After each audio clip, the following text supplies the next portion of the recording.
Olá, esse é o canal de atualidade cosmética e hoje, com uma conexão internacional, eu vou para falar com Coimbra, em Portugal, com o Luís Figueiredo, CEO da Farmilab.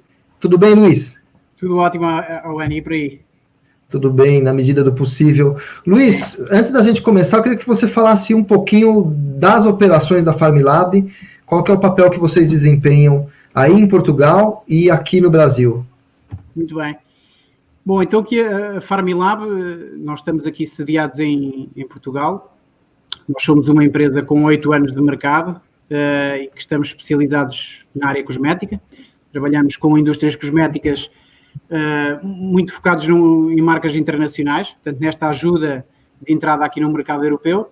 E, portanto, temos clientes desde Estados Unidos e Canadá até o Brasil, México e outros países na América do Sul, mas também trabalhamos com marcas em países tão diferentes como Hong Kong, Israel, Índia, enfim.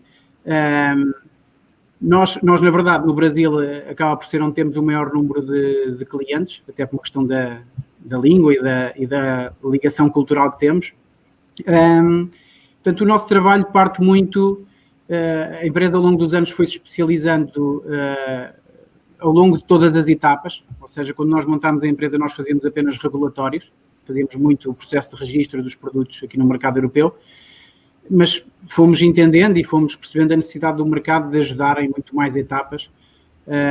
Então, hoje em dia, a Farmilab é uma empresa que ajuda desde o registro de marca, registro de produtos, criação de operação logística na Europa, temos laboratórios próprios para fazer todo o tipo de testes que são necessários e, mais recentemente,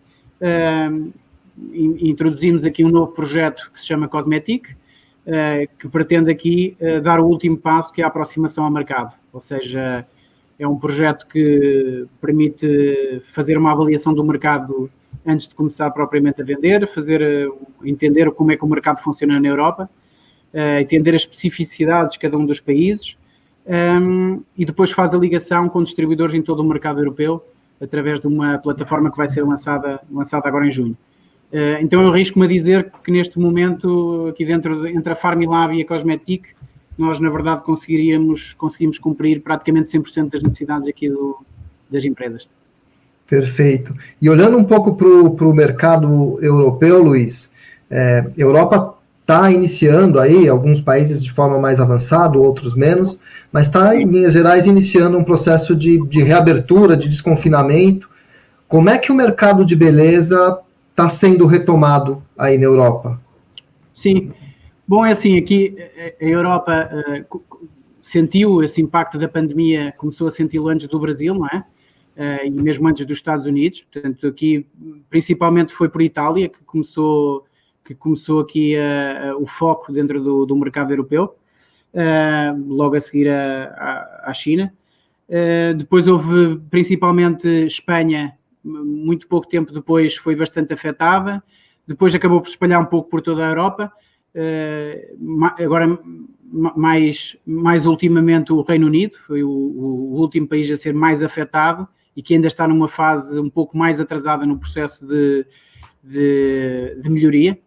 Agora, se olharmos para os números do mercado europeu hoje, nós percebemos claramente que existe uma tendência de decréscimo do número de casos ativos em todos os países, Alemanha, Espanha, França, Itália, Portugal, Holanda, enfim. O Reino Unido, como digo, é um país que está um pouco mais atrasado, mas está agora, talvez em termos de gráfico, está a estabilizar os seus números de casos ativos.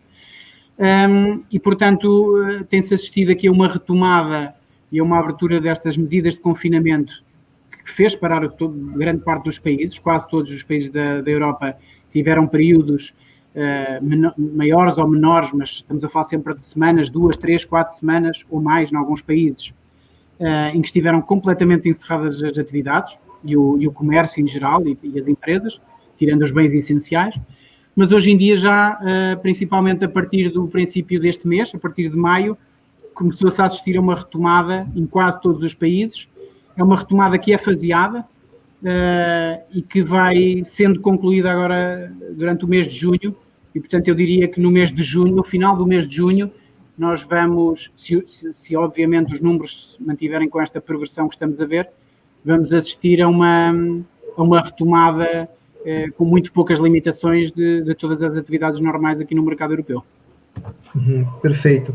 Em termos de fluxo nas lojas, de comportamento do consumidor, da ida aos salões, os salões também estão reabrindo ou reabriram já em boa parte aí dos países. O que você tem percebido? As pessoas estão indo, né? Obviamente seguindo as regras, com proteção, mas elas têm ido aos pontos de venda, têm ido às farmácias, às perfumarias, às lojas de departamento, ou boa parte da população ainda está com medo de ir muito além ali dos limites do seu bairro, do seu pedaço? Não, é assim, isto vai diferindo um pouco de país para país, não é? Portanto, os países que foram mais afetados, como Itália ou Espanha, poderão ter mais alguns receios ou demorar mais a ultrapassar esses receios, mas maioritariamente eu diria que, e ao contrário de outros setores, que o setor da beleza, tudo o que tem a ver com a parte da beleza, eu acho que ela está a ter uma retomada e vai ter uma retomada muito mais rápida do que outros setores como a restauração ou a hotelaria. Eu costumo dizer muitas vezes que esta questão da beleza e dos produtos de beleza, não é? Eles contribuem muito para a autoestima e para o bem-estar pessoal. E, portanto, como houve muito este tempo de confinamento, em que as pessoas acabaram por não se preocupar muito com cuidar-se em termos da sua beleza, em termos de cuidados pessoais, em termos de make-up, por exemplo. Eu acho que à medida que as pessoas voltam a sociabilizar, voltam aos seus trabalhos, portanto, voltam a uma vida mais normal, digamos assim, eu acho que uma das principais retomadas é, de facto, na procura por esse conforto que a beleza muitas vezes transmite aos consumidores. E, portanto, isso assistiu-se, tem-se vindo a assistir à medida que vão desconfinando os países e, no caso dos salões de beleza, por exemplo, que tem havido uma afluência bastante significativa, ainda com algumas medidas, em alguns países, algumas medidas de proteção adicional ou de cuidados adicionais. Por exemplo, alguns salões, em alguns países, estão a exigir a marcação para poder ir ao salão de beleza, que era uma coisa que antes não se fazia, mas que mesmo essas medidas, eu acredito que até estão previstas até ao final de junho, elas lentamente virem a ser abertas e, portanto, a haver uma retomada normal. E aqui na Europa, muitas das imagens também têm passado, é que há de facto uma grande corrida de consumo, não é? Há quem diga que os consumidores estão a vingar agora durante o tempo que não puderam consumir e, portanto, eu acho que, ao contrário de alguns receios fortes de que iria demorar muito tempo novamente a haver um consumo, acho que isso vai ser mais rápido, provavelmente, do que muita gente fazia prever. Perfeito.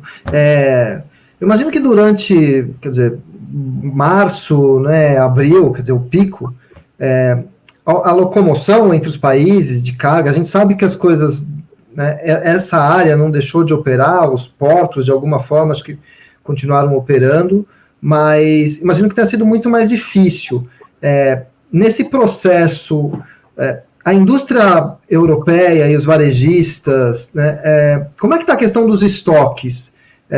Existem estoques, a gente sabe que não houve desabastecimento, assim como aqui no Brasil também não houve desabastecimento, a gente teve rupturas aí em alguns produtos mais essenciais, álcool em gel, alguma coisa de sabonete, mas de forma geral não houve desabastecimento. Mas existe uma expectativa aqui de que, à medida em que que as lojas reabram, você vai ter aí uma saída de estoque, quer dizer, e a necessidade de repor esses estoques rapidamente num contexto onde os varejistas e a indústria estão com menos recursos.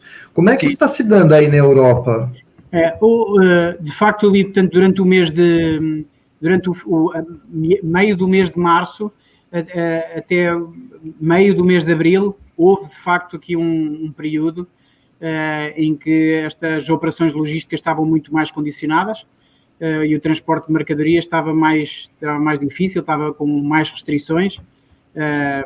Pronto, aqui menos dentro da Europa, se falarmos de relação da Europa com mercados externos, estava pior, mas neste momento eu diria que há uma normalidade muito grande já.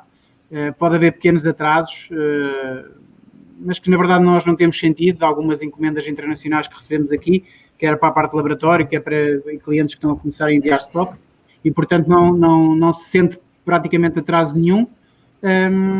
E portanto eu acredito, mesmo em termos de tráfego de passageiros, portanto eu tenho clientes até aí do Brasil que têm voos marcados agora para junho, e portanto para o início de junho, e portanto eles não foram desmarcados.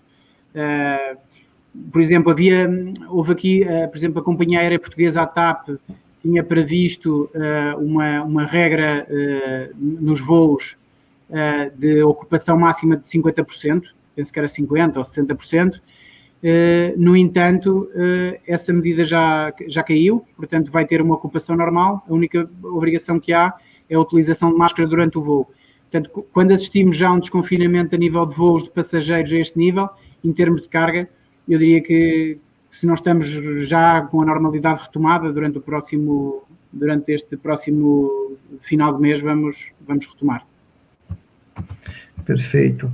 Luiz, uma coisa que a gente já vinha assistindo de alguns anos é aí um certo renascimento, né, de um nacionalismo, não só na Europa, acho que no mundo inteiro a gente vive um momento de polarização, e você tem um discurso político muito forte hoje em países importantes da Europa, dos Estados Unidos, né, do compre local, né, do valorizar quem produz no país, o trabalhador local, não vamos exportar empregos, e esse discurso que tinha ficado para trás. Isso, nesse momento agora, né, onde esse discurso estava aí até antes da pandemia, acho que não mudou. E você ainda tem uma questão de países mais afetados, né, pela pandemia, por exemplo, o Brasil hoje é um hotspot, né, isso de alguma forma pode afetar aí o avanço das marcas brasileiras, quer dizer, pode haver uma barreira, não, vamos comprar produtos portugueses, italianos, não vamos trazer produtos de fora, é um risco ainda que momentâneo ou não? Não, ou seja, aqui em Portugal, por exemplo, assistiu-se um pouco ao discurso de, principalmente, quando atingimos este pico, e portanto, eventualmente, se falarmos há, talvez eu diria, 3, 4 semanas atrás, começou-se a ouvir algum discurso do compra o que é nacional, para ajudar as indústrias nacionais e tudo mais, não é? Mas se falarmos depois da parte cosmética, na verdade Portugal tem uma indústria cosmética muito, muito pequena, portanto, e acaba por viver muito de marcas e de produtos que vêm de fora, portanto, e muito também marcas do Brasil. A nível europeu, e portanto, mesmo aqui em Portugal, portanto, esse discurso do compra nacional, eu acho que ele se aplica muito mais a outros setores, nomeadamente algumas partes do setor alimentar, ao setor têxtil, setor do calçado, que são áreas onde Portugal tem alguma força, mas na área da beleza acho que isso o compra local não faz muito sentido. Pronto. Também se falou muito do compra nacional relativamente à área do turismo, porque na verdade grande parte da população portuguesa, agora no próximo mês de agosto, todos os anos, portanto, no fundo são as nossas férias, por causa do clima, não é? O pico do verão é agora em agosto, e portanto há muita gente que nessa altura do ano viaja internacionalmente para vários destinos de férias, não é? E portanto esse do compra nacional eu também entendia, e acho que foi muito focado também nessa parte do turismo, ou seja, promover as férias dentro do país, porque de facto o turismo foi sim, assim, o setor aqui mais afetado em Portugal e em muitos países da Europa, como Itália e Espanha, que têm imenso turismo também. Relativamente a esse discurso de nacionalista em termos de consumo a nível europeu, ele pode haver internamente ou pontualmente em algum caso ou noutro, como foi este aqui em Portugal, mas isso também foi um comentário que foi feito, mas não passa muito essa imagem ou não passa muito essa mensagem aqui dentro da Europa. Portanto, eu acho que não é algo que tenha muita força e, portanto, que possa ser uma barreira. Do ponto de vista enfim, da situação que o Brasil está a atravessar neste momento, em termos do pico da pandemia, que se não estão a atingir, estarão perto disso, não é? E, portanto, se fala que agora a seguir aos Estados Unidos o pico da pandemia está no Brasil. Eu penso que isso, em termos de receio de comprar produtos do Brasil por causa disso, eu penso que isso não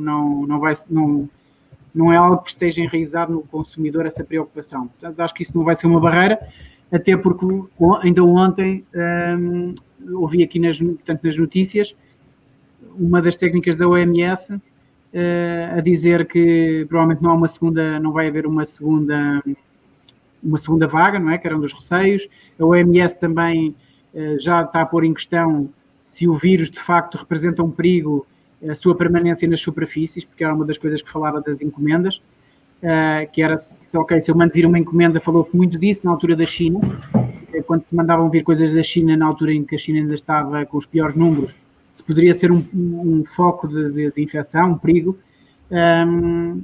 mas, portanto, agora já se fala que nem isso representará perigo à partida, e mesmo quando era da China, portanto, da experiência que fui tendo de várias pessoas que importam, elas, quando deixaram de importar, foi porque, de facto, em termos logísticos, a China ficou ali também muito condicionada. Nunca foi por causa dessa questão de poder representar um risco as encomendas vindas desse mercado. Portanto, relativamente ao Brasil, não me parece de todo que possa representar aí qualquer tipo de barreira. Esse é o canal de atualidade cosmética. Eu converso com o Luiz Figueiredo, CEO da Farmlab. Luiz, eu queria que você contasse um pouquinho. Vocês atendem várias marcas brasileiras, né, aí na Farmlab. Como é que as marcas brasileiras se comportaram nesse período? Acho que principalmente em termos de operação, quer dizer, como é que funcionou a operação logística para elas nesse período, e o trabalho delas no mercado, né? Imagino que você tenha muitas empresas que estejam num trabalho inicial ainda de abertura de mercado. Como é que elas conseguiram manter o espaço que elas eventualmente já tinham conquistado, ou navegar no momento em que boa parte do comércio, ou quase todo o comércio, estava fechado? Sim. Assim, a estratégia que foi adotada aqui pelas empresas, né, e a forma como elas reagiram e se reposicionaram, ela foi dentro do nosso universo de clientes, e de clientes do Brasil, falando de clientes do Brasil, ela foi diferente de cliente para cliente em função da maturidade das operações aqui no mercado europeu e da própria dimensão de estrutura e da presença em mercado que já têm ou não. Empresas que já estavam aqui no mercado e, portanto, com uma operação bem estabelecida, portanto, elas estiveram ali naquele período em que o mercado esteve mais estagnado, porque também o esteve de facto, tiveram mais condicionadas, mas conseguiram também muito readaptar, como também fizeram muitas marcas no Brasil, tentando fazer o reposicionamento para produtos, enfim, que respondem agora aos anseios do consumo, não é? Que é uma das tendências que definitivamente veio para ficar aqui não só no mercado europeu, mas em todos os mercados internacionais na área da cosmética, que tem muito a ver com esta nova preocupação, enfim, contra a higienização das mãos e tudo o que tem a ver com produtos antibacterianos, desinfetantes e tudo mais, em que temos vindo a assistir a muitas marcas, e algumas também do Brasil, que estão a fazer uma adaptação no seu portfólio para criar respostas a estas necessidades de consumo que se prevêem que vieram para ficar.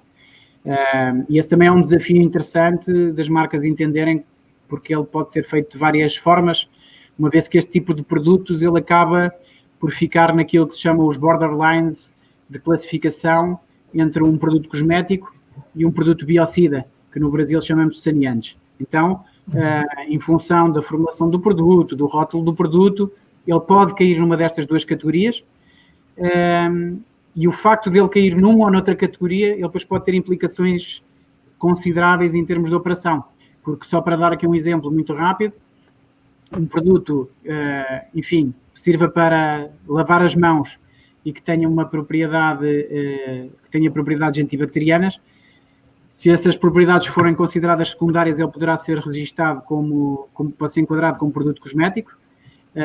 enfim, não é linear que assim seja, mas poderá vir a ser. Se assim for, o que acontece com os produtos cosméticos no mercado europeu é que eles têm um mesmo regulamento para todo o mercado, ou seja, eu registro este produto e posso vender livremente dentro de todo o mercado. E se eu enquadrar, se esse produto por acaso cair no enquadramento de produto biocida, em função depois do princípio ativo que tiver, ele pode, no limite, ter que ser registado país a país. E, portanto, isto é um esforço e um tempo necessário para lançar um produto completamente diferente. Pronto, mas, portanto, houve muitas marcas que fizeram esse reposicionamento de portfólio, e depois outro tipo de marcas que ainda não estão no mercado ou que estão numa fase inicial também tiveram comportamentos diferentes. E na minha opinião, naturalmente, algumas mais acertadas que outras. Ou seja, nós tivemos alguns clientes e sentimos isso também em outras empresas com as quais contactamos e que ainda não são clientes. Sentimos que entraram, de certo modo, portanto, num pânico, ou seja, sem perceber bem o que é que ia acontecer, e ainda hoje, não é? O que é que vai acontecer, como é que o mercado vai reagir, e portanto daí eu achar super importante esta partilha de informação, não é?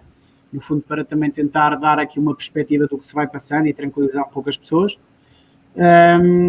E portanto houve empresas que pararam completamente, dizendo, ok, vamos parar, vamos ver o que é que vai acontecer. Pronto. E há outras empresas que pensaram um pouco mais à frente e que basicamente o que fizeram foi reforçar o seu foco e os seus recursos técnicos internos neste processo de exportação, registando mais produtos, fazendo com que as coisas aconteçam mais rápido para estar melhor preparadas para, assim que o mercado vai começando agora a dar a retomada, possam rapidamente, em força, começar a apresentar-se ao mercado. E, portanto, eu acho que esta percepção de utilizar este tempo de pandemia para as empresas se reorganizarem, se reposicionarem, mas pensando na retomada, porque ela vai acontecer, não é? Como em todo lado, sempre que há uma tempestade a seguir vem sol. Acho que essa é uma forma importantíssima de pensar em como enfrentar este momento agora. Quer dizer, eu posso entender que você acha que esse é um bom momento, dadas as circunstâncias, para fazer esse processo, essa primeira fase aí do processo de internacionalização, que é uma parte mais burocrática mesmo. Sim, quer dizer, é um bom momento para isso. Sim, eu considero que este momento temos que olhar sempre para as oportunidades que os maus momentos trazem. Muitas vezes o crescimento de grandes marcas e de grandes empresas muitas vezes dá-se em períodos de crise. E temos que tentar sempre olhar para o lado bom das coisas más. Pronto. E, obviamente, esta situação que estamos a ultrapassar será uma situação única na vida da maior parte das pessoas, ou todas as pessoas destas gerações que estão a viver esta situação. Mas há aqui algumas oportunidades a explorar. E esta questão, e falando do mercado e das marcas que estão no Brasil hoje em dia, mais do que nunca elas devem olhar, na minha opinião, para a exportação, porque, infelizmente, o real tem vindo a desvalorizar por conta desta situação, principalmente por causa dessa questão da instabilidade política que estamos a assistir aí no mercado. Há uma desvalorização grande da moeda. Isso faz com que os produtos brasileiros possam ser mais competitivos cá fora e principalmente que as margens das marcas também possam ser mais interessantes nas vendas para o mercado exterior. Há, no entanto, algumas preocupações a ter, porque naturalmente esta desvalorização da moeda que estamos a assistir, enfim, haverá certamente um ajuste da moeda brevemente. E, portanto, há aqui algumas estratégias, principalmente em termos de precificação, que as empresas devem considerar, não trabalhando com o câmbio que está hoje, não é? Mas tentando olhar para um histórico de 10 anos atrás, de 5 a 10 anos, e perceber qual é ali um preço médio da taxa de câmbio, para conseguirem perceber qual é em termos de precificação, como é que devem trabalhar, sabendo que, neste momento, com a taxa que temos, vão ter um lucro bem maior e devem exatamente utilizar esse lucro para reinvestir no mercado externo, para fazer crescer as suas operações, para fazer crescer as suas marcas e se posicionarem mais, para que quando houver uma adaptação da taxa de câmbio novamente e a margem reduzir um pouco, as suas operações vão estar com uma dimensão bem mais interessante e portanto esta estratégia aqui parece-me que é muito acertada. Esse é um desafio, né, Luiz? Desculpa te interromper. Essa questão da precificação, porque muita gente, talvez, nesse primeiro momento, e a gente tem um histórico disso aqui no Brasil, né? Se exporta em determinados momentos para aproveitar determinadas oportunidades de câmbio ou de repente. E aí a gente tem, quer dizer, o câmbio em questão de dias, aqui foi, no caso do dólar, de 5,85, 5,90, hoje estava em 5,35 até pouco tempo atrás. E talvez seja realmente, tem um estoque aqui que está parado, vamos vender para fora. Quer dizer, isso talvez seja um grande tiro no pé, né? Ou seja, um dos grandes erros estratégicos que eu acho que verifica algumas marcas vêm cometendo, pronto, de algumas marcas com que me tenho cruzado, é olhar para esta questão da exportação como algo momentâneo. Ou seja, hoje a taxa de câmbio está favorável à exportação, eu vou exportar. Mas depois a moeda, portanto o real vai voltar a valorizar e a marca volta a concentrar-se no mercado nacional. E depois, passado 2 anos ou 3, o mercado, a moeda desvaloriza, volta a olhar para fora e, portanto, pensa muito como uma oportunidade do momento. Eu acho que isso é um erro. Acho que quem quer olhar para o mercado de exportação e o mercado de exportação tem um potencial muito grande para as marcas do Brasil, por uma questão de preço e por uma questão de qualidade de produtos e diferenciação de diferentes categorias. O mercado europeu tem uma aceitação muito interessante dos produtos do Brasil. É um mercado praticamente único dentro da União Europeia, são 26, mas depois temos a zona exclusiva económica, temos o Reino Unido, que em termos de, apesar de ter saído agora da União Europeia, com a questão do Brexit, mas em termos de regulamento, tanto estão muito harmonizadas, portanto, quem vende na Europa vai vender no Reino Unido sem problemas, com pequenas adaptações, mas, portanto, é um mercado, no fundo, de 31 países, com um poder de compra bastante interessante e com oportunidades muito interessantes em diferentes países, em função da categoria, do tipo de posicionamento do produto, dos canais de venda que se pretendem. É um mercado com muitas oportunidades e que muitas vezes para as marcas do Brasil, com mercados muito mais interessantes que até o português, para começar. Portanto, E aí, desculpa, pode ir. Ou seja, o que eu ia dizer era só que muitas vezes, em algumas conversas que eu vou tendo com marcas que começam a pensar aqui em vir para o mercado europeu, muitas estão formatadas com a ideia de iniciar para Portugal, até por uma questão do idioma. Pronto, e é compreensível isso. No entanto, em função das categorias dos produtos, pode ser muito, muito mais interessante começar por outros países aqui da Europa, ou às vezes até países da Europa de Leste, que não estando dentro do mercado, podem ser uma boa porta de entrada aqui para o resto do mercado europeu. É isso que eu queria te perguntar. Lógico, você já deixou claro, isso vai variar de categoria para categoria, de perfil de empresa para perfil de empresa, mas olhando para os mercados onde o Brasil tem uma força, é reconhecido globalmente, cabelos, obviamente, a gente tem uma fortaleza na área de cabelos, inclusive na área profissional. Quais são os mercados que oferecem aí, talvez, as melhores oportunidades para uma empresa de pequeno ou médio porte que queira começar a se internacionalizar? Sim. Depende um pouco, dentro da área do cabelo, eu diria que também depende um pouco da subcategoria. Isto para dizer, por exemplo, imagina os produtos de coloração capilar, tem uma concorrência, enfim, tem uma presença muito forte de marcas italianas com preços altamente competitivos e que torna muito difícil a entrada de marcas de fora. Portanto, essa é assim uma categoria dentro do cabelo que eu diria que encontra dificuldades aqui de penetração no mercado.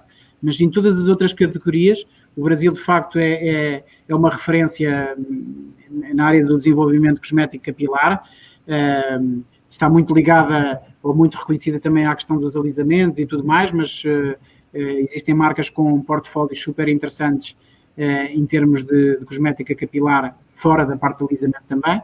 E, portanto, há mercados muito interessantes como podem ser França, como podem ser Holanda, podem ser Alemanha, Rússia, por exemplo. É um país, é um mercado muito interessante. Não é fácil entrar no mercado, mas tem um potencial também muito grande. O Reino Unido também tem um bom potencial. Então, muitas vezes, esta questão da marca do Brasil pensar em vir para a Europa através de Portugal pode não ser a melhor escolha. porque em termos de registro, a partir do momento em que nós registramos os produtos do cliente, eles podem ser vendidos livremente em todos os países e podem entrar diretamente por qualquer país. Então, muitas vezes não há motivo para pensar logo em fazer a operação, começar pelo mercado português, uma vez que acaba por ser o mercado por onde muitas marcas do Brasil têm tendência a entrar. Uhum. Olhando um pouco para a questão da distribuição, a Europa, e principalmente a Europa ocidental, e mais ainda aí os países do sul, né, Portugal, Espanha, Itália, França também, sempre tiveram modelos de distribuição para os seus produtos de beleza muito demarcados. Então, você tem os produtos profissionais vendidos no salão, os produtos dermocosméticos vendidos na farmácia, os produtos de mass market nos supermercados, os produtos de luxo nas perfumarias e lojas de departamento, e isso realmente sempre foi muito demarcado. Hoje, com a digitalização, com o e-commerce, com tudo que a gente vem passando, essa dinâmica está mudando, e se está mudando, ela oferece mais oportunidades para as empresas brasileiras, por exemplo? Sim. O que o Alan diz é verdade, não é? Ou seja, se olharmos para o mercado, se calhar há 5, 10 anos atrás, de facto o mercado da distribuição era muito rígido e muito categorizado, não é? Muito quadrado, como estava a dizer, e falando desses países, de Espanha, Itália, Portugal e França. Hoje em dia, eu penso que nos últimos anos o mercado tem mudado muito, e essa ideia que muitas vezes a empresa brasileira pode ter aqui do mercado europeu, que é um mercado tradicional, um mercado envelhecido, sem grande dinâmica, em termos de canais de distribuição. Eu acho que hoje grande parte das pessoas poderiam se surpreender conhecendo melhor o mercado, porque temos vindo claramente, não tendo ainda a dinâmica de outros mercados, não é? Mas hoje assistimos claramente a uma transformação e a uma abertura dentro dos canais de distribuição, portanto a uma dinâmica muito maior. Eu, por exemplo, ainda agora no início desta semana, aqui num supermercado, por exemplo, encontrei a marca de um cliente nosso que tem um posicionamento premium, portanto é uma empresa que provavelmente anteriormente venderia em perfumarias e bastante selecionadas. É uma marca que exporta para muitos países. E na verdade é que eu, esta semana, encontrei os produtos dele numa secção dentro do supermercado do Continente, não é? Que é um grande supermercado aqui.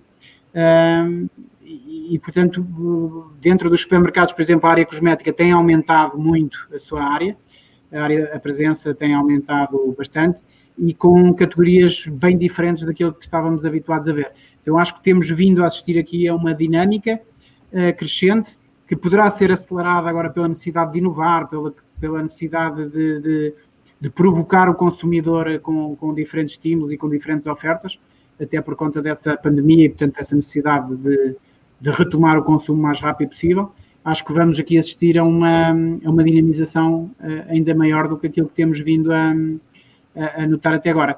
Mas essa noção de mercado, de compreender bem os canais, como é que eles funcionam em Portugal, Espanha ou Itália, ou no norte da Europa, que tem hábitos de consumo totalmente diferentes, especificações totalmente diferentes, esse é um ponto fundamental, e essa foi uma das razões pela qual nós temos vindo a começar a fazer um trabalho junto das marcas, que está muito ligado a estudos de mercado, a conhecimento de mercado e a diagnóstico de marca, ou seja, pegar na marca, entender muito bem o mercado, como é que ela se deve posicionar, onde é que tem oportunidades, em que países, dar-lhe a conhecer a sua concorrência, como é que a concorrência trabalha, como é que se posiciona, que preço tem, então depois de poder criar uma estratégia e fazer uma entrada no mercado bem estruturada. Uhum. Perfeito. Luiz, um último ponto que eu queria abordar com você respeito também a dinâmica do momento.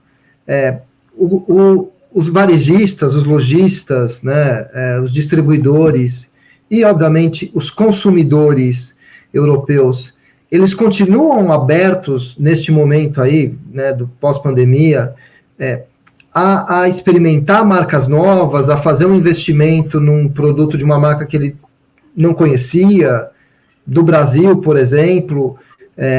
A gente tem visto aqui no Brasil um discurso do varejo, de forma geral, de olhar muito para os produtos de curva A, certo? De giro garantido, porque existe um problema de fluxo de caixa, né?